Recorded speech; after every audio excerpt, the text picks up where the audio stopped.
Yo, so guys, welcome back to another video. This is a reaction to Economics Explained, and it is young generations are now poorer than their parents, and it's changing our economies. Yeah, I mean, I know in terms of like house prices and prices in general, the inflation's crazy, but I obviously like in London, for example, people will have bought certain homes in places like Chelsea, which is like the most expensive places for people to live, for let's just say 80,000, and now those properties are worth 8 million, and that changed in maybe the time span of like 50 years, 50 years, probably 40 years, maybe even less than that, which is crazy to think. I don't know if it's that much.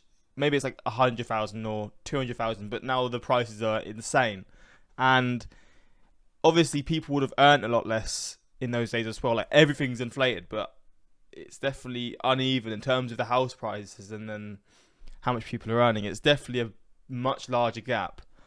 And yeah, I guess this is going to go into that kind of stuff, but also other things as well we're going to see. But yeah, let's jump into this and learn about this whole thing. As a young person myself, this would be probably quite depressing to watch. But yeah, let's just check this out. Links are in the description to my Patreon if you want to see some more reactions of mine to movies, to series, to YouTube videos that I can't post onto YouTube. Links are all there. You can suggest me things to watch as well. So if you're interested in that, you can click the link in the description. But let's check this out and see this whole situation. A society grows great when old men plant trees whose shade they know they shall never sit in. A Greek proverb from a time well before the problems of our modern economies or the study of economics itself is as true today as it was thousands of years ago. But do we really live by this idea? For the first time since the Industrial Revolution, successive generations are not becoming wealthier than their parents. Oh, wow. While there have certainly been setbacks and historical outliers from this trend, it has remained true in aggregate for the populations of most developed economies. For a long time, it was simply the expectation that people's children would have a better lifestyle in their adulthood than they did. But today, that really is no longer the expectation. In fact, most young professionals can only aspire to live the lifestyles that their parents did. Younger generations are finding it harder and harder to get reliable jobs, afford comfortable homes, start a family, and save for retirement. This is despite the fact that the world is a much richer place today than it was at any point in the 20th century when baby boomers were busy building their now unassailable fortunes. So, what is going on here? How is it that a world that is richer overall, producing generations that are poorer than the ones that preceded them? Is there some underlying cause to this? If there is there some way to reverse it? And if there isn't, does that mean that we can only expect every generation going forward to be poorer than the one that came before it from now on? Maybe because a lot of other countries are getting richer now. Like, for a long time it was the Western countries that were living the better lives, but now it's changing, and like you've got countries in Asia, countries all around the world pretty much, that are now being well developed and now becoming rich and giving all these great jobs to people and stuff. And I guess that's also meaning some of the Western countries are falling back a little bit. I mean, in terms of actual like living standards, it's still, I guess, probably the best place to be overall. And I can't say it's bad for a lot of people, but then at the same time, people will be in situations where they can't afford certain things. And then, yeah, you know, that's when you're really struggling. But I guess it's just a thing that's going to change over time. But if it would get worse, just keep getting worse and worse, I can't imagine that. Oh, that'd be and crazy. I suppose it's probably also worth asking, does this even matter? Since everyone is eventually going to die and pass down their wealth anyway. Fair enough. Here's a question for you all. Is it better to be born into a large cohort with lots of people the same age as you, or a small cohort with not a lot of people the same age as you? Traditional economic theory would suggest that a small cohort is preferable. It means less competition for jobs, housing, social programs, spots in good schools, and on a macro level, less competition for things as basic as natural resources. But how then do you explain the baby boomers, which despite being part of the largest population explosion ever, are in aggregate very wealthy? Well, Lord David Willetts, a British politician, demographer, and author, suggests that the opposite may be true, and that in a democratic system, being part of a larger cohort is actually preferable because it gives that group more voting power on generational issues and more sway in marketplaces. That's a good point. When the boomers were young, they voted for policies that benefited them. Low cost or free higher education, family support systems, and strong social welfare. When they got to the peaks of their careers, their voting patterns changed again, and now this large block of voters was in favour of lower income taxes, less business regulation, more domestic industry protections to avoid outsourcing and global competition, and on a smaller scale, things like zoning laws which would protect the value of their homes. The push towards suburbs with mandated single-family building requirements meant that houses got bigger and good locations got more desirable because only so many family homes could be built there. In the 50s, houses were basically a commodity. The majority of the expense was in building the structure itself, and it wasn't unreasonable for the family cars to cost more than the family home. What? Fast forward 50 years and those houses are now investments as much as they are places to live. In old age, the boomers have now started voting to support retirement benefits, pension schemes, medical infrastructure, and to remove wealth taxes, even if that comes at the expense of all the schemes that serve them well in their young age. Of course, David Willett's work focused specifically on the UK, and yes, I know there are certainly people that vote for the greater good rather than their narrow self-interest, but on average it is easy to see this trend throughout the past half-century in most advanced economies. In my own home of Australia, for example, the 2019 federal election was more or less decided by a policy decision that would reduce the tax effectiveness of Australian retirement accounts. The party that advocated for keeping the favourable tax structure ended up winning, primarily thanks to older Australian voters. We recently just had another election where that opposition party backed down on their plan to change retirement account taxes, and they won, very convincingly. A 2017 British election study found that over time, votes for Conservative parties have shifted from being divided by rich and working class to being divided by young and old. A lot of what I have discussed so far came directly from Willett's book, The Pinch, and a lecture he ran at the Royal Institution. It's definitely worth a read if you are interested in these demographic processes. Now, a lifetime of favourable government policy can be hugely beneficial to building wealth. Imagine how much better off the average millennial would be if they got free college or secondary schooling. Even all other things being equal, this would be the difference that a lot of young people need to be able to put a deposit on a house. And that's the next big issue to consider. The housing divide. David Willett's small cohort theory probably omits, or at least doesn't emphasise, one important detail that gave baby boomers another advantage over successive generations.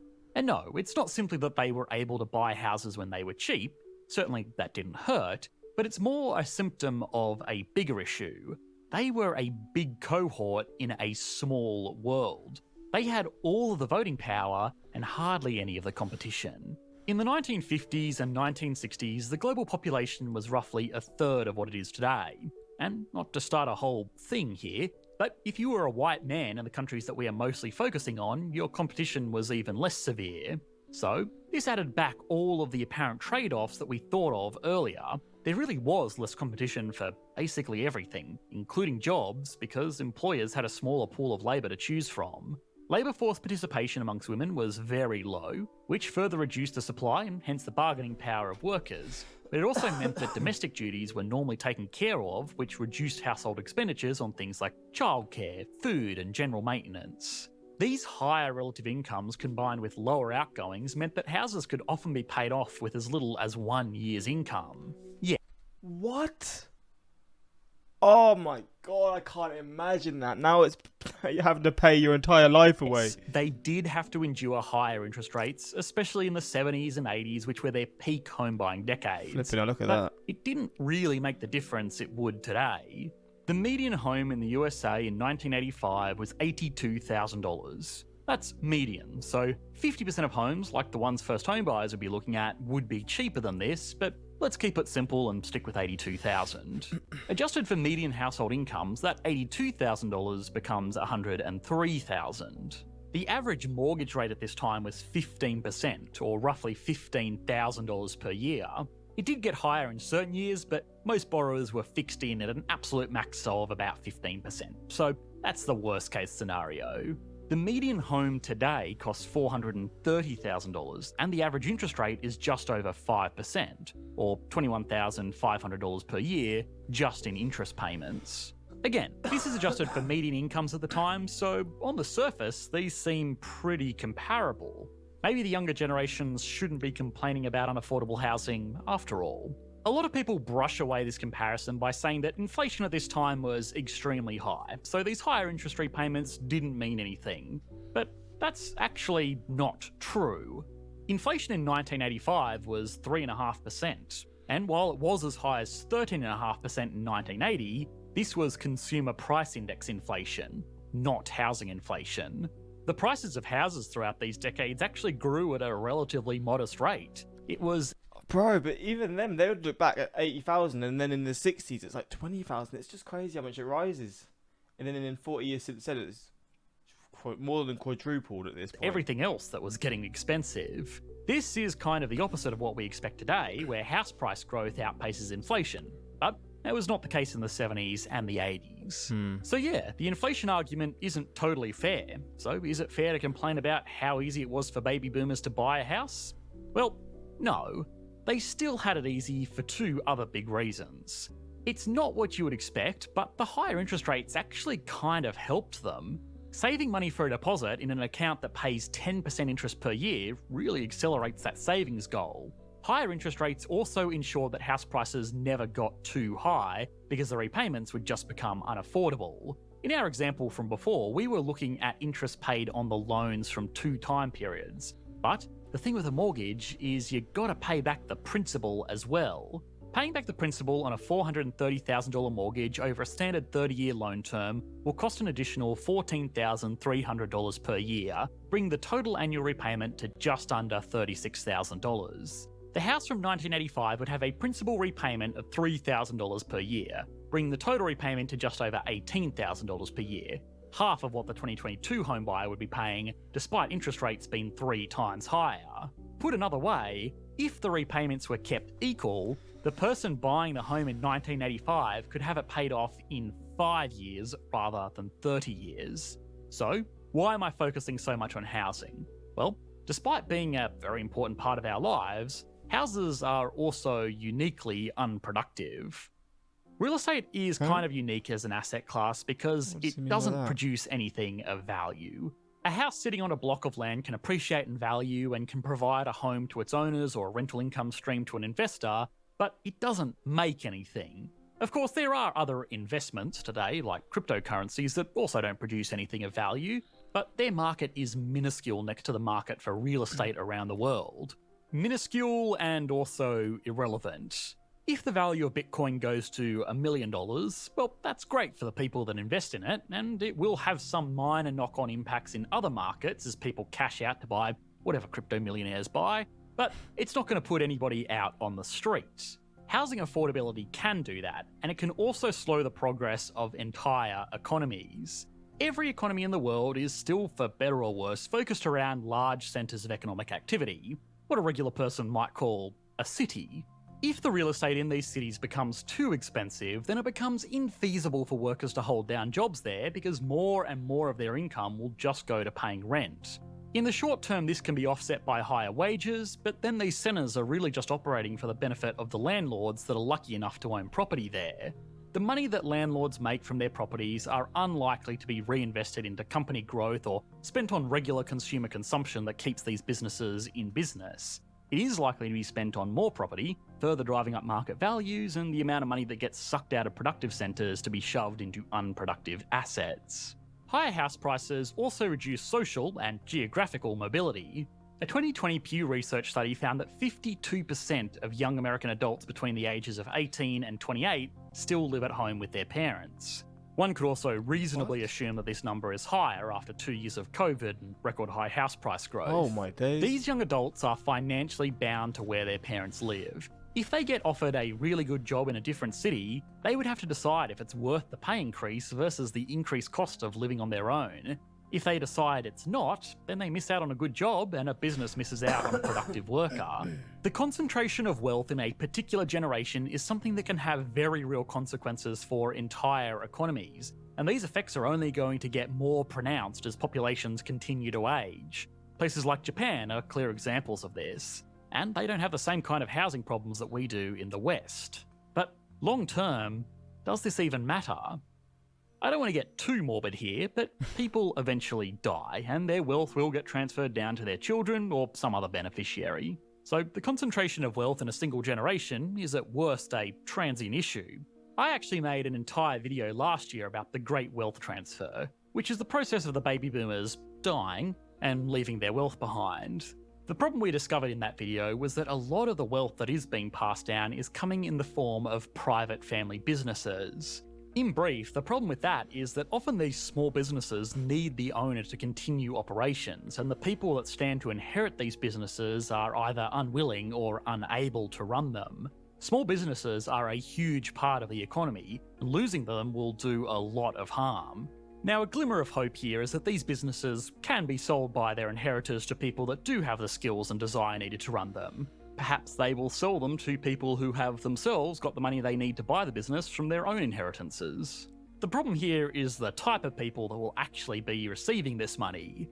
Most people don't receive money from their parents passing until they are pretty old themselves, often approaching the end of their careers or starting retirement. If the money gets handed down to them, they are likely just going to use it to fund their own retirements and then just hand down whatever's left to their own elderly children.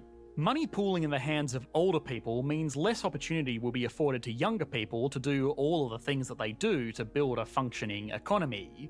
Buying a house, getting a good job, and, starting a family, so that there is a continual supply of workers to run an economy.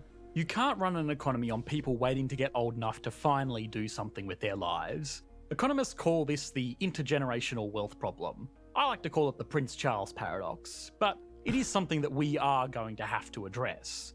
Things like wealth and estate taxes are commonly proposed solutions, but even if they did work, they are going to be very unpopular amongst the huge voting bloc that got us here in the first place. The final thing we've got to ask ourselves is this all the boomers' fault? I know a little bit of intergenerational bickering is all good fun, but blaming our current economic issues on a single generation is not going to be very productive. Voting in your own best interests and policies being enacted in the best interests of the majority is the foundation of democracy, and I don't think that anybody is reasonably going to argue that this... Plus, I think in 60 years' time, when I age and stuff, people's voting things will just change. I've still never voted in my life, so again, I can't really say anything. I've never voted, and I mean, maybe one day it would change, but people who do vote at my age, they're probably going to vote for different things when they're older. That's just what it's going to be. I mean, I can't speak. Humans are pretty selfish in general. I mean, we're quite caring things. We can be caring, but I think in general, we're mostly going to go for our self-interest and what benefits us most individually. So I mean, it is what it is, and I don't know if there was like the same thing when the baby boomers were actually like young, say they were like my age, and then the generation that was around 60, 70, 80 years of age when they were that young, was there like problems with that in terms of the prices and stuff, or was it a completely different world with like all the situations with this? Obviously they would have come out of like the world wars and stuff, so it's a bit different, but yeah, it's an interesting thing. I mean, it's just how it is, isn't it? There's always going to be these things that happen. There's not really any getting away from it, to be honest. This is a bad thing. I think it's also very important to look at examples of economies where this has not happened.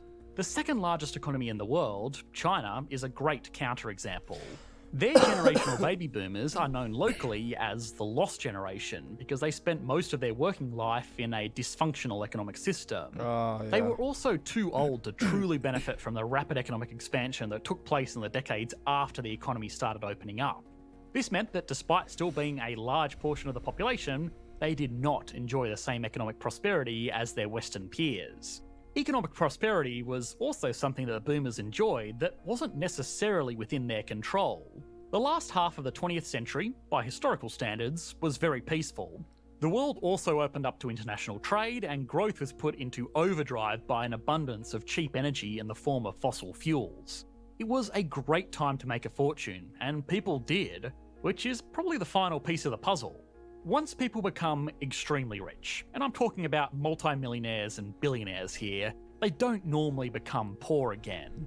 The clump of billionaires that came from this generation will be skewing these figures to make them look worse than they really are. Remember, in a group with 1 billionaire and 999 people who are completely broke, the average member of that group is a millionaire. Most billionaires are pretty old, and these people will be making outsized impacts on their generational wealth statistics. Again, if we look at billionaires by age in China, a country where voting by the general population doesn't really happen in the traditional sense, we can clearly see that wealth comes from periods of strong economic conditions, not just having the ability to bend public policy to suit you and your peers. Although, of course, I'm sure it doesn't hurt. Interesting watch, man. I mean, this is something I've never really watched or reacted to before. The Greatest Generation, I just don't want my children to struggle like I had to. Boomers, kids nowadays have. But I feel like every generation says that. There's always just generations that will say things about the younger generations or the older ones. It's just how people are. I don't know why there's such a weird thing for generations. I find it funny that there's such a rivalry. This reminds me of how my grandma, with a teacher salary from the 70s, has been able to travel more times to Europe than I will ever be able to drive around the country. Damn.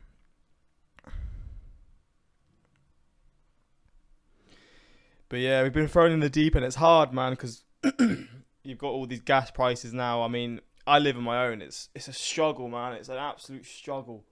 You got your rent, you got your taxes, you've got all these gas prices going crazy. You've got the inflation with all the food now, and then you've got this pay that isn't going up. It's a bit of a mess, but yeah, that's just the world we're in. Hopefully it gets better. And yeah, this is an interesting watch. Hopefully you enjoyed. If you want more reactions from this channel, let me know in the comments. And yeah, until next time.